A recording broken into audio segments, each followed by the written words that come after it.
Kitalah yang seharusnya bangga dengan ajaran para masyayikh kita, ulama kita telah bersanad silsilah keilmuan akidah kita kepada para salafus saleh. Alhamdulillah. Ikhtitam sebagai penutup bahwa catatan sejarah ini harus diabadikan, didokumentasikan dengan baik. Manuskrip ini harus terawat, ya. Dan di Indonesia masih sedikit tokoh pakar manuskrip, masih sedikit yang serius membidangi tentang persoalan naskah-naskah kuno ini. Alhamdulillah beberapa pesantren sudah merintis kajian-kajian manuskrip tersebut, dan seharusnya Lombok ini juga punya ada pengkayaan keilmuan yang berasal dari manuskrip, karena ternyata tercatat tadi naskah kuno Bali Lombok mencatat peristiwa tentang konspirasi antara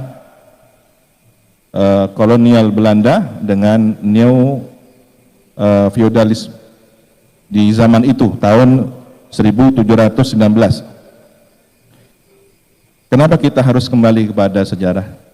Karena akalnya semesta ini adalah sejarah. Kalau kita ingin karakter seseorang mengetahui, kita kan perlu melihat kurikulum vitae-nya. Dia sekolah di mana, pendidikannya di mana, sepanjang sejarah dia, riwayat akademiknya dapat kita baca. Ya. Sehingga apakah nanti akan menjadi pengurus NU yang benar NU, atau pernah mau jadi Muhammadiyah tapi gagal kan gitu ya. Nah, ini. Untung tidak terungkap ya kurikulum vitae-nya. Alhamdulillah. Diselamatkan oleh NU. Ya, begitulah pentingnya kita melihat akal sejarah dari catatan-catatan naskah para ulama kita. Oleh karena itu, kita seharusnya berbangga, bersyukur atas nikmat ajaran yang telah diwariskan dari para masyayikh kita, muassis Jamiah Nahdlatul Ulama ini. Teruslah kita mengkaji kitab-kitab beliau.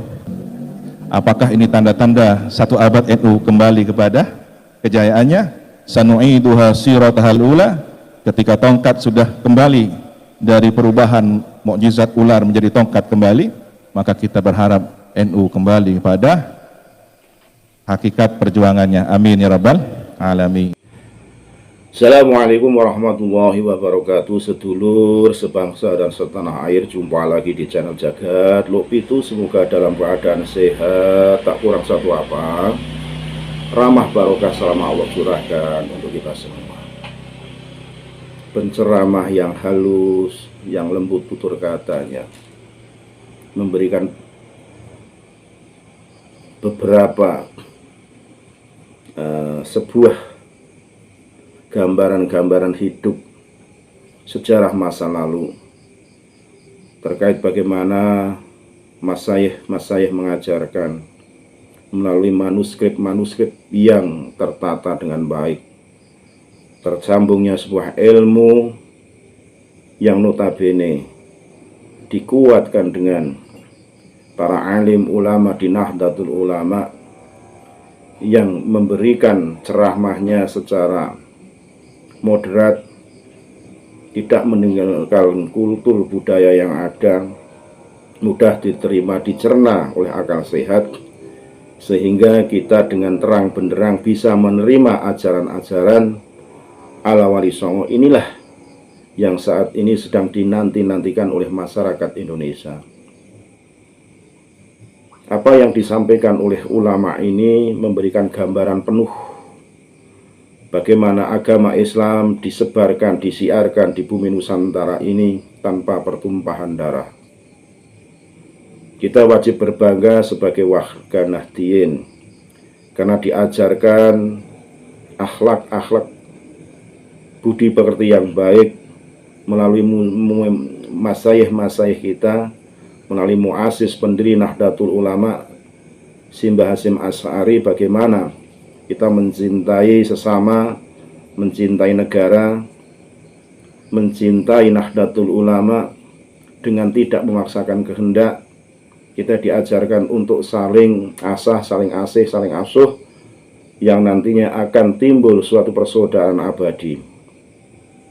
Tidak dipungkiri apa yang disampaikan oleh Kiai ini memberikan kita rasa handarbeni, sebuah organisasi yang besar di bumi Nusantara ini yang mayoritas bisa diterima karena siar agamanya teduh, lembut, memberikan gambaran penuh bagaimana kita warga Indonesia dengan segala kekurangan, dengan segala kepribadian yang notabene sebagai adat ketimuran mengedepankan sopan santun, adab asor, akhlakul karimah yang diajarkan oleh Rasulullah Shallallahu Alaihi Wasallam, dan ajaran-ajaran ini wusul tersambung kepada salafun soleh, tentunya tersambung pula kepada Rasulullah Shallallahu Alaihi Wasallam.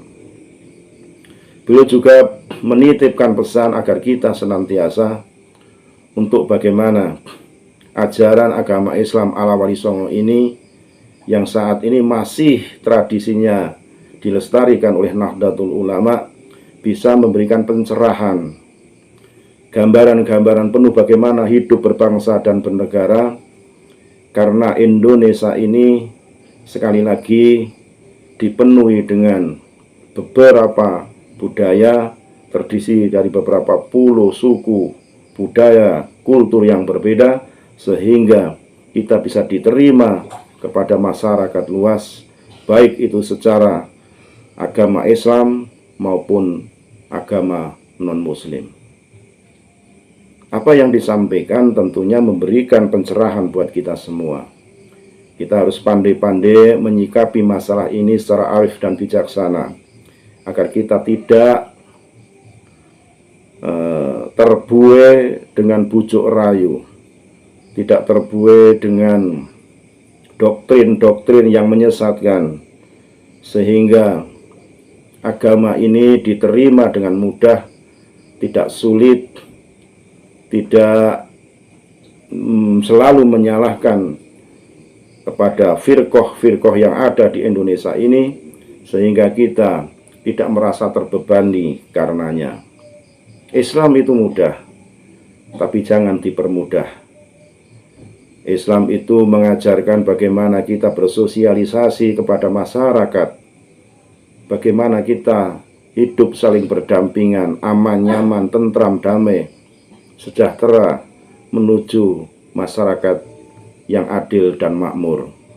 Semoga apa yang disampaikan oleh para masyayikh, muassis di Nahdlatul Ulama ini lestari, kita jalankan dengan baik tanpa ada tendensi apapun, sehingga kita mudah menerima ajaran-ajaran daripada masyayikh kita tanpa terkecuali dan tanpa tendensi apapun, sehingga kita semua diberi pencerahan yang baru bagaimana hidup bermasyarakat.